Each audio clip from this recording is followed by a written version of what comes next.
Bom dia, amigos e irmãos de oração. Ainda é muito cedo e desde que ontem que Lídia me mandou o convite, que eu vi para falar esse grupo, particularmente eu fiquei muito preocupada porque assim, eu não tinha muito tempo para pensar, para orar, para Deus falar o meu coração, e a minha vontade era dizer que não dava, porque eu tenho hoje tenho muitas atribuições de trabalho, né? Mas, resgatando um pouquinho a história, eu senti que devia falar ao grupo. Devia de falar porque vai fazer 12 anos em agosto que a gente retomou, né, as nossas reuniões de oração. Um grupo aqui, que ainda está aqui, né?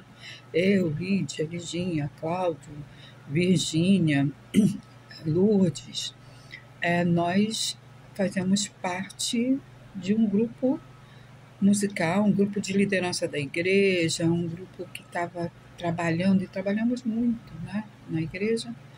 E esse nosso grupo cantava e orava, a gente não sabia dizer se a gente era um grupo que cantava e orava, era um grupo que orava e cantava, enfim. E então uma pessoa nos deixou, né, passou por um sofrimento muito grande, que fazia parte desse grupo, né, e foi o momento da gente se unir para orar. E esse legado meu irmão deixou, né? Ele deixou um legado que é um retorno à união e oração desse pequeno grupo, que foi acrescido por outras pessoas que não cantavam com a gente, né? Rosana, Márcia, agora Altair e Aparecida, né? E então outras pessoas vieram e nós então formamos esse grupo que eu acho que foi Rosana que deu o nome de Orai Sem Cessar, né? Então eu queria um pouco resgatar isso nesse momento, agradecendo a Deus pela vida de vocês. Senhor Deus Pai, muito obrigada pela vida desses irmãos e amigos de oração. Cuida de cada um deles, Senhor Deus. Cuida do pastor Eduardo, que é o pastor da nossa igreja e faz parte desse pequeno grupo, ó Deus, de oração. Muito obrigado pela vida de todos. Em nome de Jesus. Amém.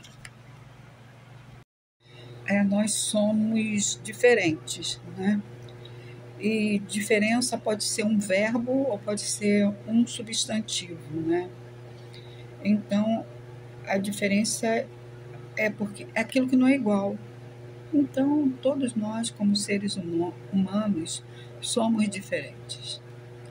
E essa diferença é que traz riqueza a tudo no mundo, né? A diferença entre nós é que traz riquezas. Então, lá no Novo Testamento, quando Paulo fala dos dons, é isso aí. Um tem um dom de falar, outro de orar, outro de repartir, é o dom da misericórdia. Então, essas diferenças, né, enriquecem a nossa convivência, enriquecem o reino de Deus, né?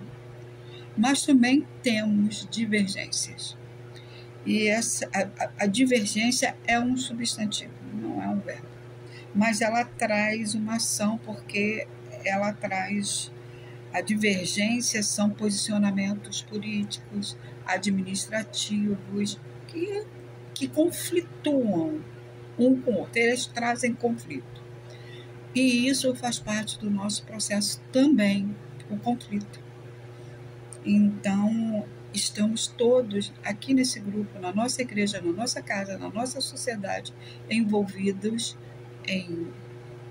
na riqueza das nossas diferenças e nos problemas que acarretam nossos conflitos. Mas eles também fazem parte da nossa vida. Foi assim Jesus com seus discípulos, diferenças, divergências, né? E a gente tem que aprender isso com ele. O que acontecia, né, nas divergências? Hoje temos, principalmente eu, né, temos divergências, mas temos diferenças, temos conflitos, mas temos uma outra coisa que é mais importante que isso tudo. E por fim, na peneira da vida, vamos olhar para Jesus, o que fica? Onde ficam as nossas diferenças? Onde ficam as nossas divergências?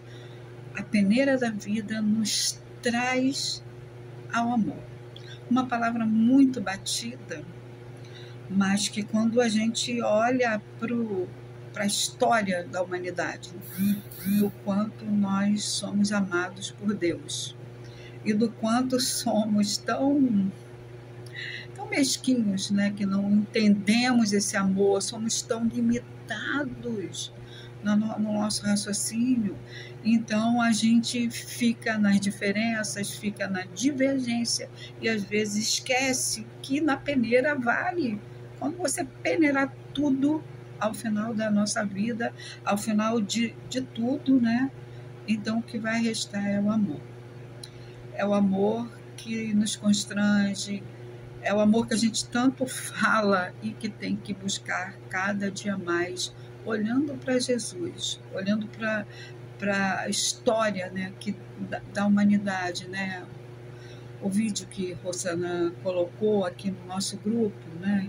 Como que é importante, trazendo experiências que no final das contas, e aí é o sangue de Jesus Cristo que nos salvou, é Ele que nos perdoa, né, que nos chama a essa vida de amor, a essa vida de perdão, a essa diferença que a gente tem que fazer no reino. Então é isso que resta. Então eu estou aqui nesse momento agradecida a Deus pelo amor dele e a vocês, né, por esses anos todos que estamos acompanhando uns aos outros, mas em especial naquele primeiro desses 12 anos que a nossa família, todos nós recebemos tanto amor e tanto carinho. E eu queria ler na tradução da Bíblia Mensagem, 1 Coríntios 13, né, que diz assim: se eu falar com eloquência humana e com êxtase própria dos anjos e não tiver amor, não passarei do rangido de uma porta enferrujada. Se eu pregar a palavra com poder, revelando todos os mistérios, deixando tudo claro como o dia, ou se eu tiver fé para dizer a uma montanha, pule, ela pular, e não tiver amor, não serei nada. Se eu der tudo que tenho aos pobres e ainda for para a fogueira como Marte, mas não tiver amor, não cheguei a lugar nenhum. Assim, não importa o que eu diga, não importa o que eu creia ou o que eu faça, sem amor, estou falido. Então, eu queria colocar diante de Deus, né, o nome de todos vocês e das famílias de vocês, né? Lídia, Cláudio, Renato, Silvia, Pastor Eduardo, Marluce, Rosana, Lidinha, Márcia, Virgínia, Lourdes, Nancy, Joilma, Altair, Aparecida, que nesse grupo me transmitem amor e cuidado. Muito obrigada, Senhor. Ao Senhor eu entrego a vida de todos vocês. E o meu desejo, na hora que Lídia falou comigo, eu tinha achado, do nada, arrumando alguma coisa, achei uma parte de uma poesia que eu tinha feito para Marluce, uma vez que Lídia me pediu, acho que eu já fiz duas, né? E eu não sei, eu não sou poetisa igual a Marluce, não tenho facilidade nenhuma, então eu tenho que pensar muito. Aí eu pensei assim, eu vou escrever um versinho para cada um de vocês. Mas aí eu pensei, se eu levar 1 minuto em cada versinho, só aí eu já levo 16 minutos e eu não vou ter tempo de pensar e fazer uma coisa assim agradável. Eu vou até tentar fazer para o futuro isso, né?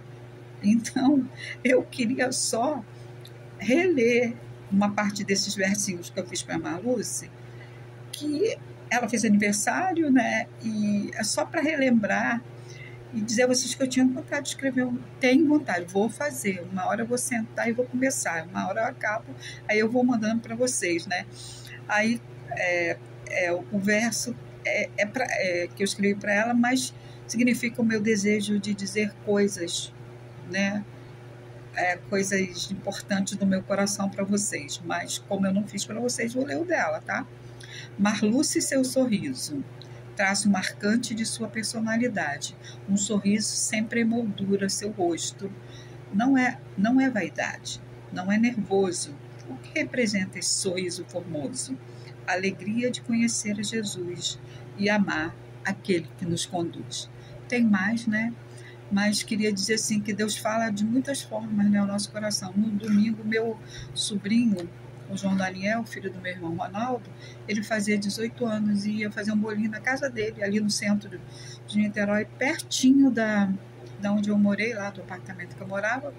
E às 4 da tarde, às 5, ele manda um recado dizendo que mudou e manda um novo endereço. E eu vou neste endereço. E quando chego lá, é justamente lá o prédio onde aconteceu o acidente com Rosana, lá onde Lídia tem casa, né? E eu ficava perguntando a Deus o que é que meu Deus, eu vim parar aqui hoje. Por quê? Foi uma coisa tão inusitada, eu até mandei para a Lídia, e aí depois eu vi que Rosana estava exatamente agradecendo a Deus. Eu perdi o agradecimento na igreja, mas eu estava ali, estava lembrando e estava agradecendo, agradecida a Deus pelo livramento dela. Então, boa noite a vocês, agora bom dia, né, que ainda é muito cedo, e que Deus a todos nos abençoe.